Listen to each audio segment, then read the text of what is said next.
We believe the road to EU candidate status is clear, it is real, it is achievable, and we strongly urge the government of Georgia to seize the opportunity that has been provided to it to continue down this path, to work with stakeholders, to work with all elements of Georgian society to implement the steps laid out by the European But Commission. there isn't anything specifically that the United States can do to push this along. We can, just as we have voice our continued support for Georgia's Euro-Atlantic integration, we can continue to have discussions with our partners in the EU. And importantly, we can continue to provide Georgia with the support it needs in various forms to fulfill the reforms that have been called for by the European Commission. Myra.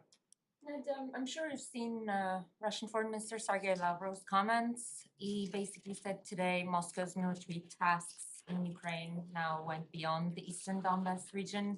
What is your take on that? It signals that, what the entire world knew that their ambitions were for the whole of Ukraine. I think you hit the nail on the head. These comments did not tell us anything we didn't know, and in fact, reminded me quite a bit of what you heard from my colleague at the White House yesterday. It was just yesterday that we warned in no uncertain terms of Russia's plans to annex additional Ukrainian territory, and that the Russian government is reviewing detailed plans to purportedly annex a number of regions inside Ukraine, including Kherson and Zaporizhia. This morning, as you alluded to, Humaira, the Foreign Minister Lavrov essentially confirms the warning that we put forward yesterday, the warning that Ambassador Carpenter put forward in May, and that you have consistently heard from us. Foreign Minister Lavrov said, quote, Russia's, quote, geographical goals in Ukraine include not just the Donbass, but also Kherson, Zaporizhia, and other territory inside Ukraine. It was a remarkable echo of what you've heard from us in recent months, including from the White House yesterday. These comments to us only further demonstrate that Russia is moving toward the annexation that we've warned about. And they serve as a reminder of the ultimate purpose and objective of Russia's illegal, unjustified war against Ukraine. Despite what we heard in the run-up to this war is nothing more than a war of territorial conquest. That's what we warned about before February 24th. That is what we have consistently said ever since. Whatever else we might have heard from Russia prior to that day in February and what we have heard since, this is not about European security. This is not about the other false pretexts that the Russians have put forward. Again, we've been clear that annexation by force would be a gross violation of the UN Charter, and we would not allow it to go unchallenged. We would not allow it to go unpunished. We'll continue to stand with Ukraine in support of its sovereignty and support of its independence and support of its territorial integrity. In no state, however large, should be in a position to change international borders by force. One final point here, because I think these comments were also resonant with something we heard from President Putin. We heard from President Putin just this week, once again, the lie that Russia and Ukraine were on the precipice of peace as recently as March, and it was Ukraine that walked away. We know that is untrue. We know that is a lie. And Foreign Minister Lavrov, in his comments overnight, I think, has provided further evidence of the fact that these claims are entirely hollow. It has always been Ukraine that has sought to achieve a diplomatic resolution to this conflict. President Zelensky has been very clear that this conflict can only end through dialogue and diplomacy. We have been very clear that we are willing, as are our partners, to support any effort towards diplomacy. It has been Russia that time and again has closed the door, or perhaps more aptly, never opened the door to real diplomacy that the parties seek. Just a second ago, you said the U.S. would not allow annexation to go unchallenged, to go unpunished. Do you guys have a set of new sanctions or like a specific action that you're preparing for when this would happen? We are not, of course, going to forecast our specific punches, but I will reiterate that we will not let this go unchallenged. We will work with the international community to respond very clearly and decisively to any Russian effort to go ahead with this territorial annexation. It would be a gross affront to the UN Charter. It'd be a gross affront to the international law. And the principle that has always been at play is that every time one of the key tenets of the rules-based international order is undermined anywhere, the rules-based international order is undermined everywhere. And so we will continue to do everything we can, including pulling on the authorities we have to respond to any such effort. The problem though, Ned, is you were just talking about Georgia a second ago. You have Abkhazia and South Ossetia. You have Crimea, all of which were essentially either annexed or essentially annexed by the Russians, all of which you said would not go unchallenged. But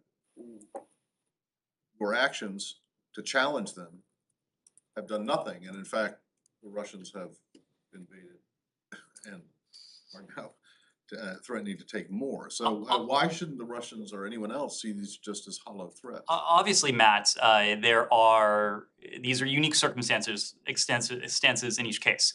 But I would reject the premise that over the course of successive administrations in these cases, the United States has failed to respond.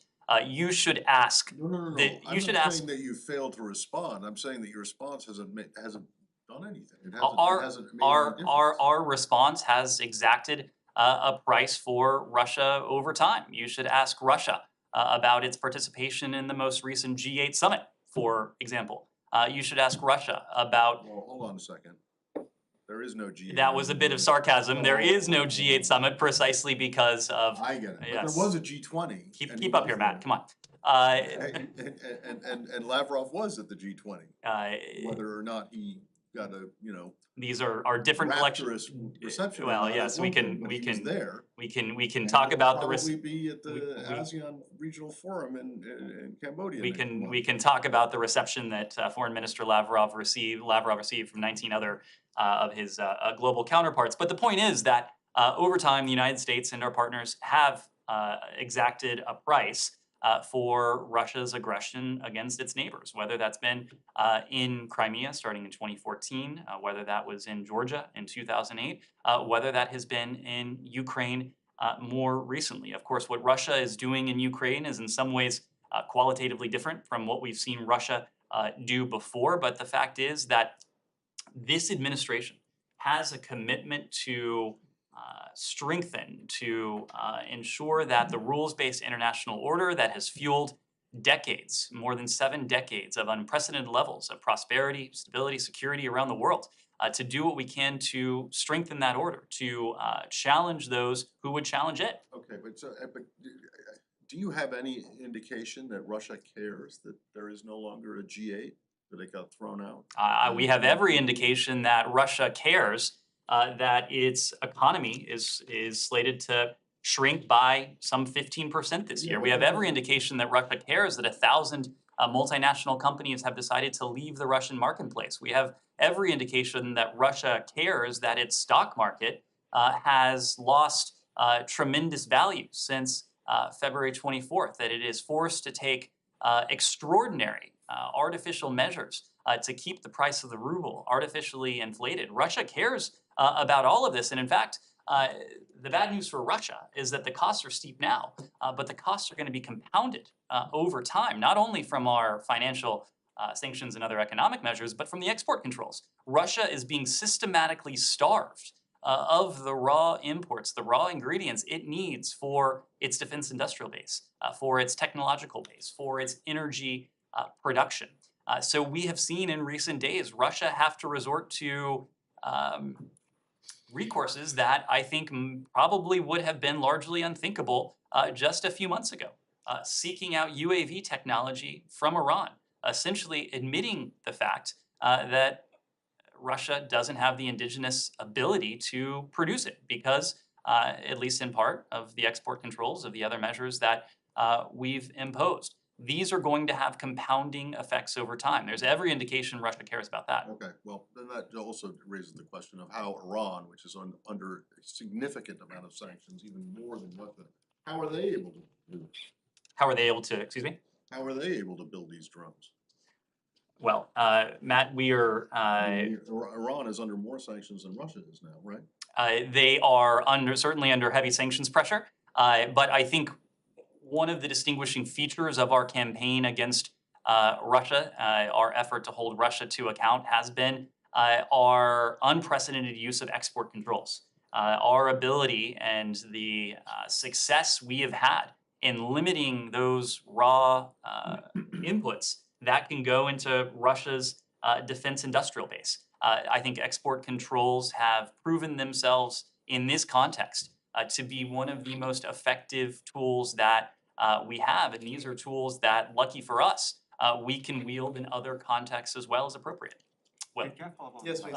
sure, a quick follow-up. Yeah, just quickly. He seemed to have, Lavrov seemed to have been trying to put the blame on the West for the Kremlin's changing its own rhetoric. How do you read that portion of his statement? And also, what does that mean in terms of, boosting Ukraine's defense, given now that we know that they're expanding their rhetoric? We read that element of his rhetoric as entirely consistent, unfortunately, with what we've seen from the Russian Federation since well before February 24th. You'll recall, Alex, that as Russia's military forces built up along Ukraine's borders, as Russia's military forces amassed in what should have been sovereign Belarusian territory, we heard various explanations emanate from Moscow, some of which were lies about purported Ukrainian aggression, some of which were lies about the threat that NATO, which is of course a defensive alliance, would pose to Russia. We heard lies about U.S. activities in Ukraine, U.S. Activities and positions in the region, all of which were an attempt to put the blame, to put the onus for, at what the time was Russia's impending invasion, on the West. And now that that invasion is well underway, now that that invasion has proven itself to the world to be nothing more than a war of territorial conquest, a war of territorial aggression, the likes of which we haven't seen since mid last century, it is no surprise that Foreign Minister Lavrov and others continue to try to put the blame on the West when the West and the international community knows full well that the blame rests squarely with the Kremlin and with President Putin. I just want to ask about natural gas. Putin said that maybe they would get Nord Stream 1 back up after its scheduled maintenance, but that sanctions might have an effect where they wouldn't be able to continue supplying gas.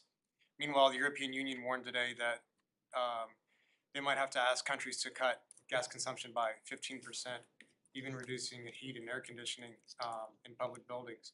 So I'm wondering, is the U.S. doing anything to support Europe's energy needs? Does it have any advice for them? And what do you think, Putin will end up doing with the gas? I know Nord Stream 1 is in Nord Stream 2, so I'm not sure that the U.S.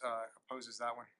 Well, unfortunately, President Putin has a track record when it comes to the supply of natural gas to Europe, and that track record gives us great concern. It's why we have consistently warned of Russia's ability, and in the past, its willingness to weaponize the export of energy. This is something that we started working on well before February 24th, precisely because we were cognizant of that track record, as were our partners and as are our partners in Europe. When it comes to our partners in Europe, we are united with them in our commitment to promoting European energy security, reducing our collective dependence on Russian energy, and maintaining pressure on the Kremlin. This is both a short-term challenge, but also a longer-term challenge as well. In the short term, resumed gas flows will help allow Germany and other European countries to replenish their gas reserves increasing their energy security and resiliency. You probably saw just a few days ago now, we welcome the decision on the part of our Canadian ally to return a turbine to Germany as part of an effort to replenish those reserves in the short term. Also in the short term, we have worked over the course of months now with countries around the world, in some cases as far afield as the Indo-Pacific, where our Japanese allies have been in a position to surge LNG supplies from the Indo-Pacific to the European theater. We are continuing to work with our European allies for short-term options that will help them get through this near-term period. But we're also looking at this over the longer term. And that's precisely why when he met with President von der Leyen last year, President Biden, together with our European allies, we launched the US-EU Energy Task Force. They are looking at options and concrete ways that in the coming months, but really over the coming years, we can attack this structural challenge. And the structural challenge being that Europe for many years has had dependence on Russian energy supplies. Russia has, over the course of too long, proven itself not to be a reliable supplier of energy. So this is about reducing our collective dependence on Russian energy supplies, reducing our collective dependence on fossil fuels more broadly too. That's a challenge that will take quite some time, but it's one that we're committed to working jointly with our European allies. Follow-up. Are you concerned that this will affect the West's unity in confronting Russia? Today, I believe Mario Draghi is going to resign because some divisions in Italian politics. Italy is probably one of the most exposed economies to Russia gas problems after Hungary. Are you concerned that these same bits of leverage that the Kremlin has used will fracture that alliance once again? This alliance, this coalition of countries that defies any one geographic region has proven its resilience and it has proven its strength time and again. There have been many premature obituaries written for this incredible collection of countries in Europe and well beyond. Dozens of countries that have come together to hold Russia to account, to support our Ukrainian partners, and to redouble our efforts to reinforce the rules-based international order.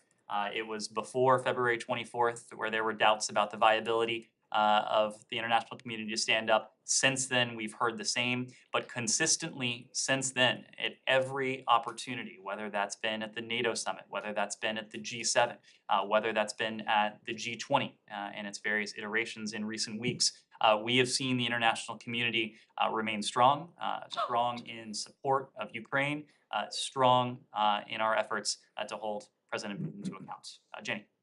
Thank you, Ned. I have two questions, one Russia and Korea. Recently, Russia has announced that it will send North Korean workers to the reconstruction Donbass, Ukraine. Do you think Russia is use of North Korean workers violation of UN Security Council sanctions against North Korea?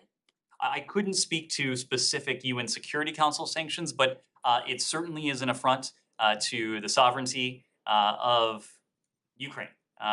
The Donbass, eastern Ukraine belongs to Ukraine and Ukraine alone. Decisions about who should be there, decisions about projects that should be ongoing there, those are decisions for the Ukrainian government, not for any other government. I see. Thank you. And I have another one for South Korea. Treasury Secretary Janet Yellen recently visited South Korea and met with South Korean President Yoon Suk-yeol. They discussed various issues such as economic security alliances. Also, Secretary Yellen said there were more sanctions to put pressure on North Korea. What are the specific sanctions? Does that include the secondary boycotts?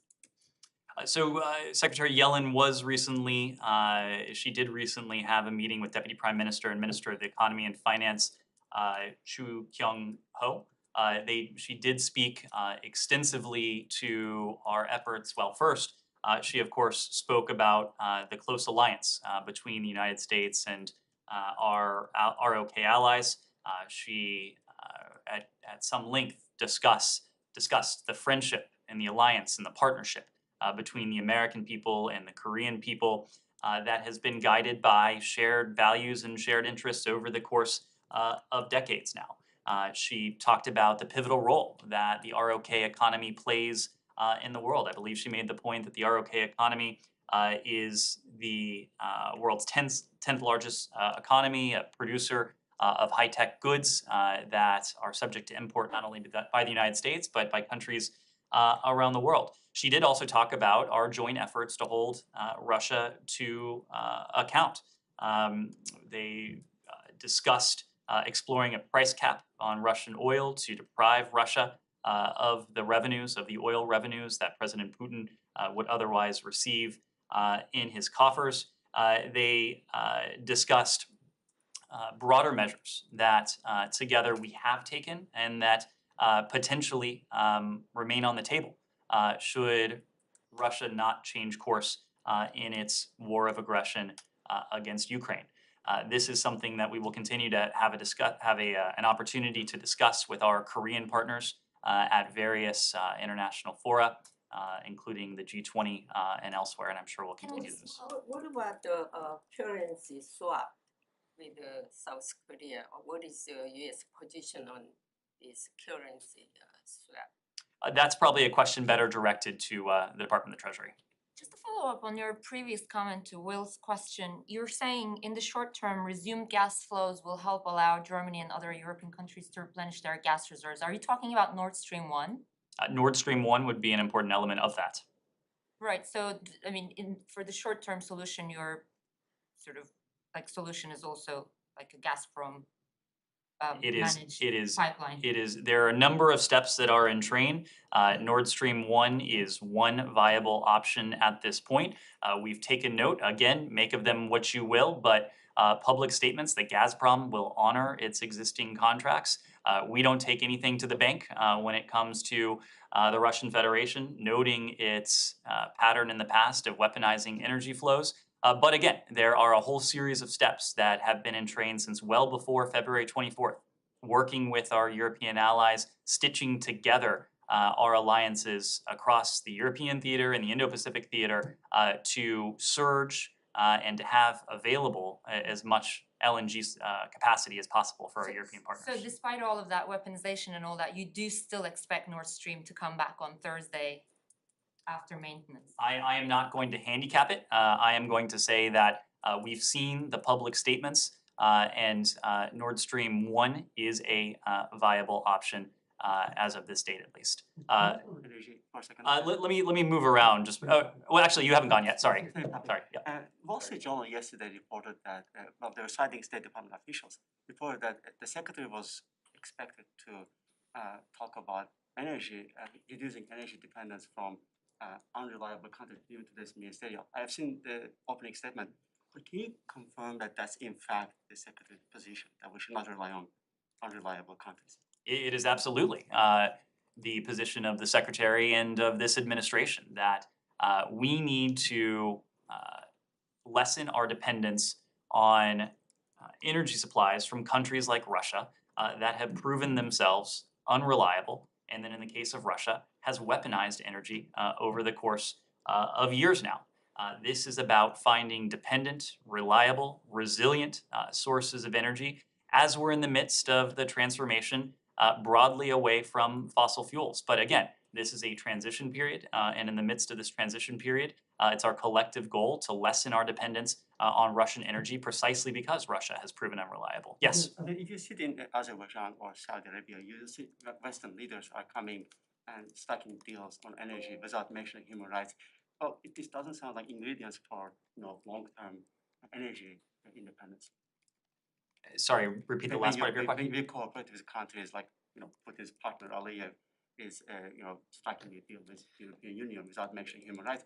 that doesn't sound like ingredients for long-term energy independence strategy. Well, I can speak to the United States. In every one of our interactions with world leaders around the world, we put human rights at the center of our agenda. That's the case. That was the case when the president traveled to the Middle East. It's the case more broadly when the president travels around the world, when the secretary travels around the world and has those discussions. Yes. I got a question about Syria. So today, this morning, the Turkish president said that American forces on the east of the Euphrates River should immediately withdraw from the area, and that a cross-border military operation is imminent and always on the agenda. Now, back in 2019, Americans and Turks kind of reached an agreement that the YPG forces in northern Syria would move 30 kilometers south of the border. And obviously, that hasn't happened in the past 3 years. So if the Turkish military was to launch another offensive, would you be supporting your NATO ally, or what's your position going to be on that? We've made our position on this clear for some time, ever since talk of this first began. We remain deeply concerned about discussions of potential increased military activity in northern Syria, and in particular, the implications it would have for the civilian population there. We continue to support the maintenance of existing ceasefire lines. We condemn any escalation that would change that. It is crucial, we believe, for all sides to maintain and respect ceasefire zones to enhance stability in Syria towards a political solution to this conflict. You raised the 2019 agreement. It is our expectation that Turkey live up to that joint statement, including the commitment it made to halt offensive operations in northeast Syria. Any new offensive would further undermine regional stability and put at risk U.S. forces and the coalition's campaign against ISIS. We have achieved tremendous progress taking on the so-called caliphate that ISIS or Daesh has had expanded in previous years. That would stand to be at risk. It would also stand to put at risk the broader political process that the United States, of which the United States is supportive, consistent with UN Security Council Resolution If 2254. I could follow up on that, so you said that you're expecting the Turks to live up to that agreement, but the Turks are feeling a little bit let down by the Americans because obviously some of the conditions in that agreement did not come to fruition. So do you have any plans, if at all, to remove those Turkish concerns about how those YPG elements are still in that 30-kilometer zone in northern Syria? We understand Turkey's security concerns. We know that Turkey, more so than any other NATO ally, has been subjected to terrorist attacks. Turkey is a close security and defense partner of the United States. That is why we want to continue to work closely with the Turks to see to it that we don't jeopardize the progress that has been made in Syria by the coalition. We want to see to it that ISIS isn't given a reprieve. We want to see to it that the progress that has been achieved isn't put at risk. No credible plan on the American side regarding the YPG elements there. What I'm trying to Again, we have shared objectives in Syria, shared with our Turkish partners. One of those key objectives, shared objectives, is the elimination, is the neutralization of ISIS, of radical elements that have established themselves inside Syria. We don't want to see that put at risk. Of course, it's no secret that our coalition is broad and diverse. Our Kurdish partners are an important part of that coalition. They have led to effective gains on the ground against ISIS. We want to continue, and we do expect to continue to work closely with Turkey as a valued NATO ally, as a close security partner, someone with whom we share goals when it comes to the region, including inside Syria. Yes? Do you have any comment on the Tehran summit that included Russia, Turkey, and Iran on Syria? Well, we'll let these countries speak for themselves. A couple broader points, though. The fact that President Putin has had to travel to Iran, I think, speaks to the isolation that Russia, in which Russia finds itself as a result of its illegal, unjustified, unprovoked war against Ukraine. The fact that President Putin would need to run into the arms of one of the most heavily sanctioned, one of the most isolated countries in the world, I think speaks to the dire straits Moscow currently finds itself in. You heard from my White House colleague yesterday that President Putin's interest in purchasing these UAVs from Iran, again, as I alluded to earlier, that to us is a clear sign that the measures we have undertaken against Russia are working. In this case, the export controls that are depriving Russia of the raw materials it would need for its defense industrial base, for its technological base, are working. It's a sign that Moscow cannot indigenously produce the types of equipment that it feels it needs in Ukraine because we are systematically starving them of the input it would otherwise need. When it comes to what we heard between President Putin and the Supreme Leader, President Raisi, it was in many ways, I think, striking to hear the Supreme Leader, in really no uncertain terms, essentially endorsing President Putin's brutal invasion of Ukraine. And it was especially striking because Iran all this time had attempted to maintain a veil of neutrality, had said that essentially that it was opposed to the war. It's now clear that was entirely hollow. Iran has now cast its lot with a small number of countries who wore that veil of neutrality only to end up supporting President Putin and his war against Ukraine and the Ukrainian people. You may have seen Special Envoy Malley had an opportunity to speak to this yesterday. He made very clear that for its part, Iran has a choice.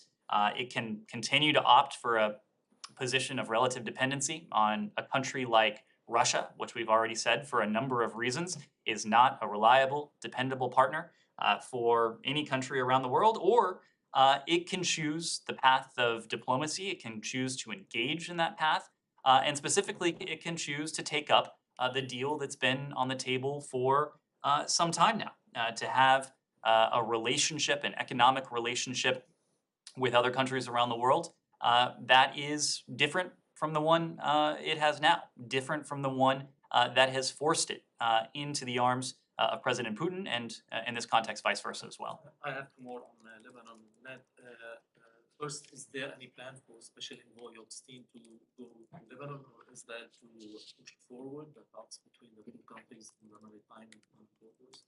We haven't announced any travel for Amos Hochstein. Of course, he was in Lebanon. He was in Israel just within the past few weeks. We released a statement in the aftermath of his most recent travel, noting that he will continue to work with the two countries, both parties, that we welcome the constructive dialogue. We welcome the progress that has been achieved, and we'll do everything we can. He, in that capacity, will do everything he can to support that and to move it forward. And on the internal situation, the institutions, the government institutions are collapsing. The formation of a new government is stalled. Is the U.S. trying to do anything to push the process forward? We are. We've been in regular contact with our Lebanese partners. We've urged Lebanese stakeholders to form a government capable of and committed to implementing reforms and restoring the trust of the Lebanese people. We call on Lebanese leaders to act seriously and urgently to implement reforms and take the necessary actions to rescue Lebanon's economy, including actions that can be taken during this current period of government formation. Yes, right. The U.S.-Japan Economic 2+2 ministerial meeting will be held next week. Can we expect any announcements of new sanction against Russia will come out? I don't know that we formally announced this yet, so I will be reserved my comments. I'm sure we'll have an opportunity to speak to it as next week approaches. But what I can say is that we have had a number of opportunities, including at the highest levels, to engage our Japanese allies. President Biden, of course, was in Tokyo in May. We had an opportunity to see Foreign Minister Hayashi in Bali earlier this month. Of course, we then had an unexpected and somber occasion to visit Tokyo just after our travel to Bali, where we again saw the foreign minister engaged with the prime minister. The relationship with our Japanese ally is strong, it is broad. Of course, the economic elements of that have long been at the center of that relationship, and I do expect that any future dialogue, economic dialogue, be it 2+2 or otherwise, will be in a position to further advance that relationship. Yes, No linchpin? No cornerstone? not now, I'm sure. Yes. Thank you, Ned. In the beginning of the briefing, you said rules-based international order undermined anywhere, it's undermined everywhere. Does that also apply to Turkish violation of the sovereignty of its neighbors? Just this morning, Turkey bombed a civilian tourist site, killing 8 Iraqi tourists and wounding over 20. Are you first aware of those reports? And if you're not, are you generally concerned about Turkish repetitive violation of the sovereignty of its neighbors? I am aware of those reports. I do expect we'll have more to say on this later today, but let me just say in the interim that we're aware of the deadly shelling in northern Iraq today. It killed and injured numerous Iraqis, including civilians, according to these first reports. We reaffirm our position that military action in Iraq should respect Iraqi sovereignty and territorial integrity. We express our condolences to the families of the victims of today's actions. We emphasize the importance of ensuring civilians are protected, and we will continue to monitor the situation closely as additional information emerges. For the time being, we'll defer to our Iraqi partners for additional comment.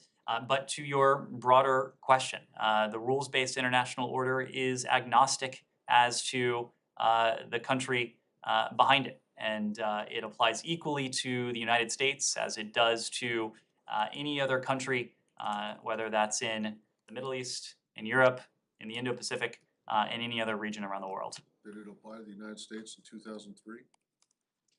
We can go down the historical rabbit hole, but we'll try and finish up here. Yes. Thank you. First of all, thank you for your support on our European platform from Georgia, as you know. So I want to ask about a specific case in Georgia. There are some claims that unfair sanctions are imposed on the judge on the specific case, which was later confirmed by the judge himself. What can you say about this case? And also, it made a little bit complicated situation in Georgia, if you can describe the situation. I'm sorry, I didn't catch the last part of your question. If you can share your, if you have discussed any sanctions against the judge, and I wanted to mention that it made a little bit complicated situation in Georgia. Well, I wouldn't want to wade into this. I'm not immediately familiar with that particular case, but if we have anything specific to offer, we'll be sure to do that. I think more broadly, the point is, and this is what I said at the top, that we support Georgia's aspirations for Euro-Atlantic integration. We stand by Georgia and the efforts to build Georgia's democracy over the course of many years since its independence. The construction of a democracy is never complete. That's as true in this country as it is anywhere else.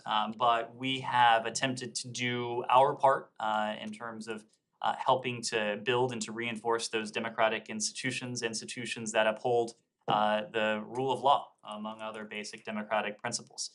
Over the course of years, we've allocated almost $6 billion in assistance funds to Georgia, including for those very purposes. We have worked closely in the security sector. We have sent thousands of people to the United States for cultural and educational exchanges, and we've helped to promote economic growth, the rule of law, democratic governance, as well as many other initiatives. But anything we have on this particular case, we'll get back to you. Final question? Yes.